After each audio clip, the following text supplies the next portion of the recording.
শাকিব খান দিয়ে একমাত্র ১০০ কোটি ক্লাব পার করতে পারবে বাংলা সিনেমা। বাংলা সিনেমার যদি ক্রেজি কোনো দর্শক থাকে তাহলে শাকিবেরও রয়েছে। কারণ দুই বাংলাতে তার দর্শক রয়েছে, এমনটাই মন্তব্য করেছে সিনেমাটির অন্যতম প্রযোজক রেদওয়ান রনি।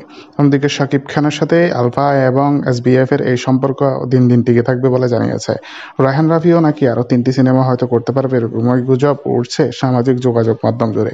তবে সব মিলিয়ে বেশ ফর্মে রয়েছে ডালিউড সুপারস্টার শাকিব খান। তুফানের পর নতুন একটা ফ্যান বেস ক্রিয়েট হবে, যেখানে নতুন নতুন অনেক ফ্যান হয়ে যাবে শাকিবের।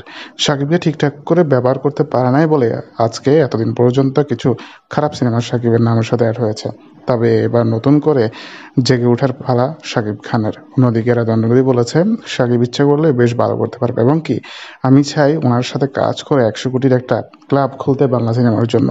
তখন ভিডিওটি নিয়ে আপনাদের মতামত জানিয়ে দিন আমার ভিডিওর কমেন্ট বক্সে। ভিডিওটি ভালো লেগে থাকলে লাইক কমেন্ট শেয়ার করুন। ধন্যবাদ।